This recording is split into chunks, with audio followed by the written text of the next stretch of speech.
sih kalian itu? Aku nggak pakai jilbab. Loh, gini yo. Nah, ini masuk pekarangan ya, guys. Masuk pekarangan. Loh, kamu Ini izinkan masuk tadi? pekarangan kapan? Nggak ada. Kamu izinkan? Nggak ada. Aku nggak izinkan. Kamu masuk Kamu pekarangan. sedang berduaan dengan Agil. Mana buktinya? Ayo tak lihat di dalam. Aku nggak pakai jilbab sana. Oke, kalau gitu tak tunggu di sini sampai Pak RT Jangan datang. masuk pekarangan orang. Oke, nggak Jangan masuk pekarangan orang. Oke, tak tunggu di sini. Jangan Dua. masuk pekarangan. Begini di kantor polisi ya guys. Ada rekamannya. Aku stroke. Aku bukan stroke, berpura-pura stroke. Tiba-tiba nggak diapa-apain jatuh butak. Kalau itu tidak pura-pura jatuh, menjatuhkan diri. Menjatuhkan beneran. diri. Anda ditolak, diusir dari kampung sini, dan saya siap diusir. Assalamualaikum warahmatullahi wabarakatuh. Saya Yaimim bersama istri Rashidah minta maaf yang sebesar-besarnya kepada pengacara kondang yaitu Bapak Muzaki. Ternyata yang saya dengar baik di PBNU maupun teman-temanku di seluruh Indonesia itu terhadap jenengan itu keliru. Jenengan dikatakan sebagai pengacara, pembela, pencabul anak, itu sangat tidak tepat. Anda dikatakan pengacara yang ngomongnya ngawur ke sana kemari alias kurang narasi, itu sangat tidak benar. Buktinya tadi Bapak Muzaki telah banyak memberikan arahan kepada saya ketika kami bersama-sama Pak Polisi dan banyak orang itu menangkap basah Mbak Suhara dan Mas Agil dalam satu rumah. Menangkap basah dalam satu rumah. Berbuat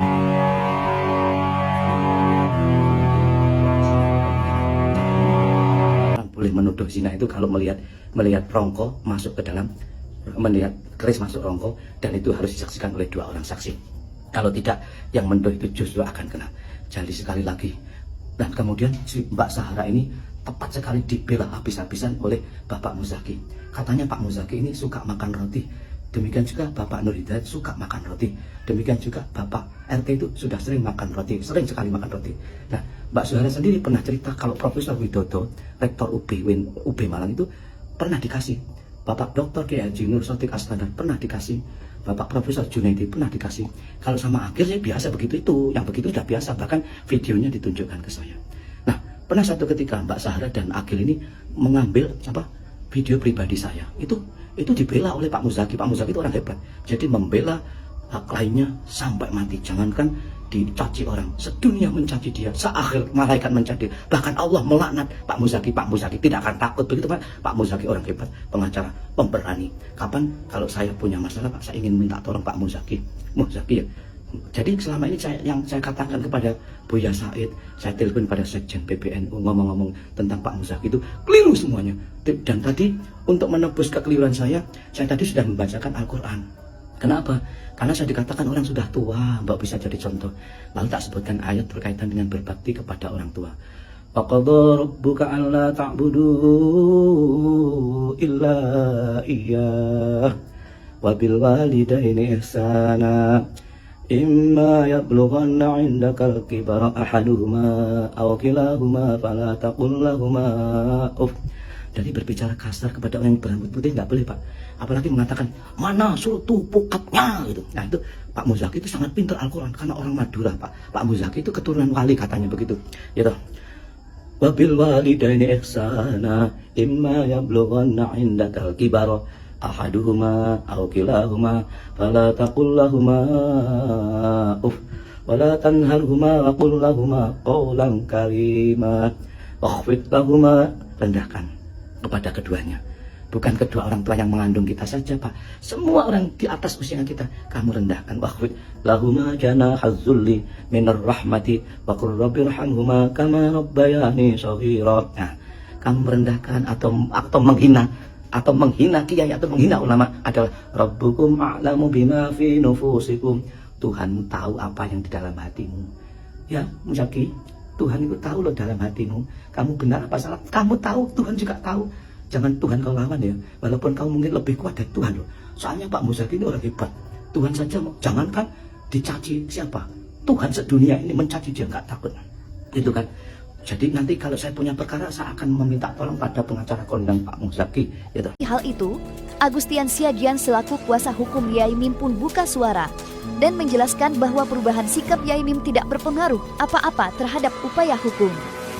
Ya, pihaknya akan meneruskan laporan mereka terhadap akun media sosial milik Sahara. Lantas, Seperti apakah penjelasan pihak kuasa hukum Yai Mim terkait hal tersebut? Ya, meminta maaf itu urusan secara pribadi, sesama manusia saling memaafkan. Tapi memaafkan ini bukan berarti proses hukumnya selesai. Kenapa begitu? Karena pihak sana melaporkan, pihak sini pun melaporkan. Artinya ada posisi hukum sendiri yang tidak bisa langsung lepas begitu saja. Kemudian apakah dengan memaafkan itu langsung selesai? Ya belum, ya tidak mungkin. Karena apa? Sudah ada fitnah yang begitu kejam yang dilakukan kepada klien kami kan. Tidak ada klarifikasi, tidak ada konfirmasi, terus maafkan ya.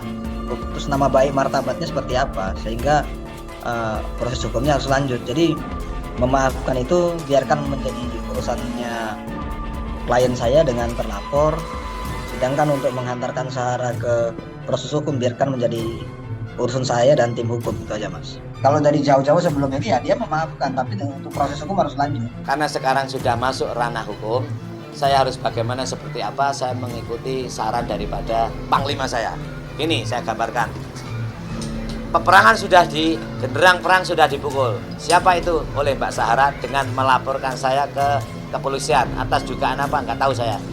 Karena saya sudah dilaporkan, saya pun melaporkan.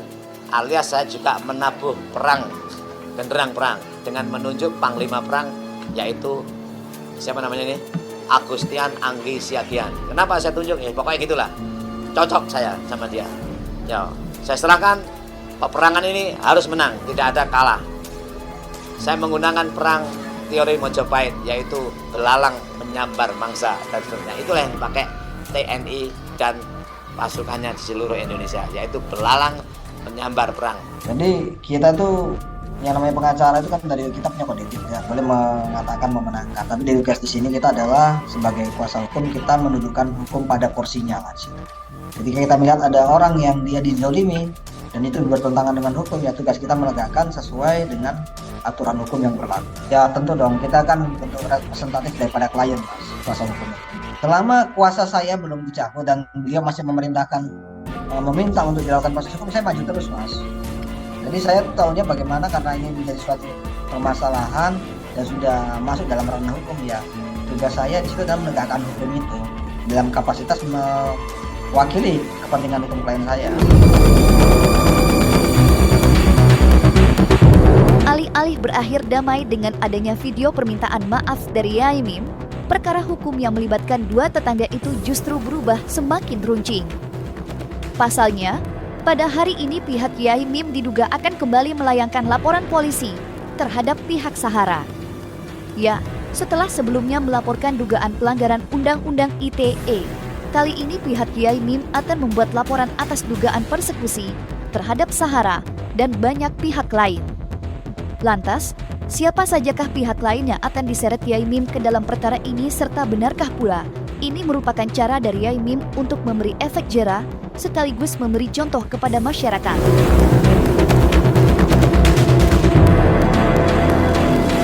Sudah, jadi beberapa waktu lalu kita sudah melaporkan, kemudian besok itu kita akan memunculkan laporan yang baru Mas.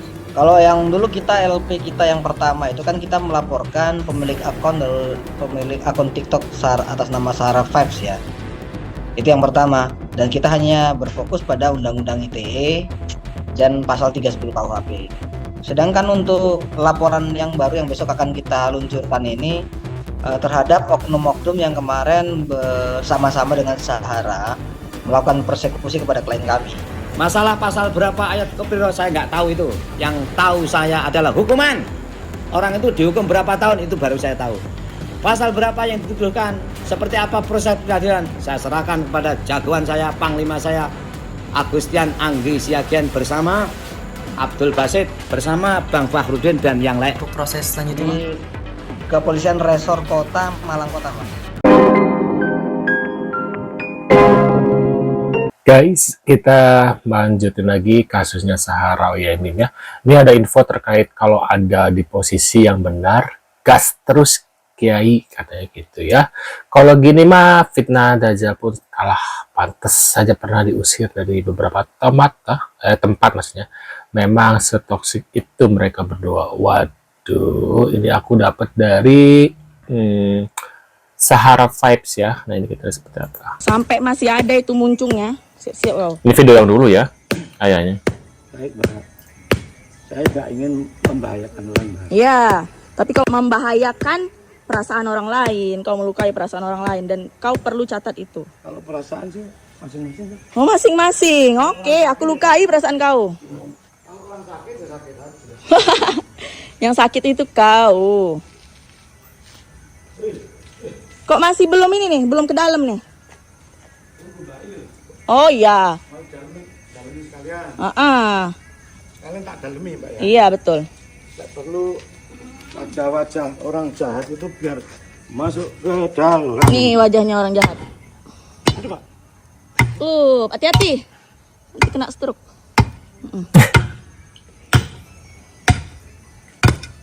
Mulutnya bener-bener ya, waduh. Ya, Dia katanya orang baik. Abinya orang baik katanya. tapi zakarnya tidak kena bisul. Nih, Zakarnya nggak kena bisul, fitnah lagi guys. Waduh. 11-12. Seandainya aku Nah ini ada apa alasannya ini mencium kakinya. Seandainya aku minta maaf gitu kepada Mas Sofyan dengan mencium kakinya sebagai manusia atas dorongan ruh, saya akan bersedia. Tapi perbuatan yang melahirkan aspek hukum tetap berjalan itu loh. Jadi begini ya, harus dibedakan perbuatan manusia yang berefek pada pribadi. Yang berefek pada pribadi saya tidak masalah.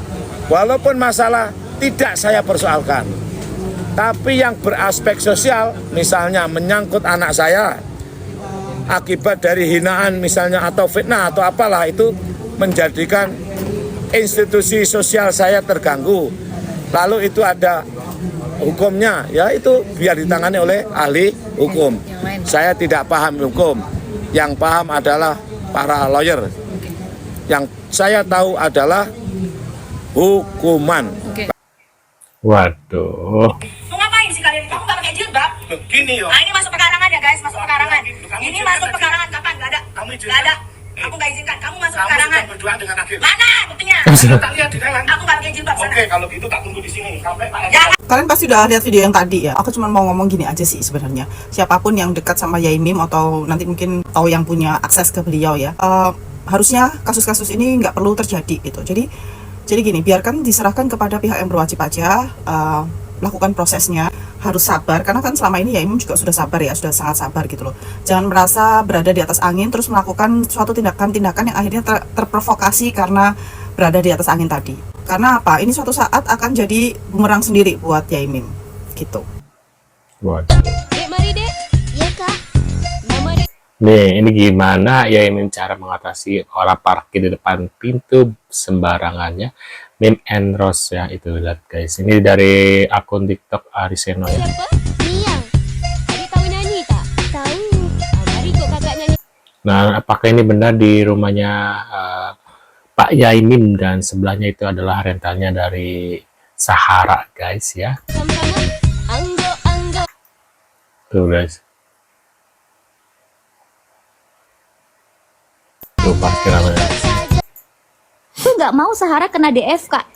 Waduh, debat sama wanita paling pintar dan keras kepala katanya. Mencari pembenaran apakah kesalahan yang dilakukan berkali-kali masih dianggap hilaf katanya guys. Itu aja. Loh, kalau berkawan sama orang yang salah buat apa? Lah, orang yang bersalah ketika dia dalam keadaan hilaf, Kesalahan itu nggak ada yang hilaf. hilaf dong. Orang dalam keadaan marah ngamuk, lu nggak pernah melakukan hilaf seumur hidup lo. Kalau kena musibah ya memang harus kita tolong. Ya ini musibah. Mana ada musibah? Enggak, gue anggap dia Orang hilaf yang ngatain memang. orang sampai Sempet. dugong-dugong itu apakah itu musibah? Ya itu dalam keadaan dia hilaf karena Yang nendang-nendang ada itu apakah itu kejadian, musibah? Waduh. Sebenarnya guys ya. Semua orang juga. Sepertinya kasus ini sudah mulai ini ya, redup dan karena banyak kasus-kasus yang lebih besar atau mungkin orang Indonesia sekarang cepat bosan ya, paling seminggu lah, terus seminggu kemudian sudah mulai redup hilang aja gitu, kecuali nanti ada gebrakan baru lagi gitu guys ya.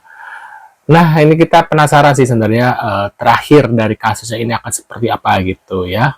Apakah nanti ada proses pidana dari salah satu mereka, entah Yaimim, entah Mbak Zahra gitu ya. Atau nanti ujung-ujungnya mereka saling minta maaf ya. Dan akur gitu, mungkin besanan mungkin. Nah, menurut pendapat kalian gimana? Bisa tulis di kolom komentar seperti biasa. Jangan lupa bantu subscribe Oke Kevin, dan aku juga ada channel kedua yaitu Kelvin Reaction. Kalian bisa cek juga di sana ya.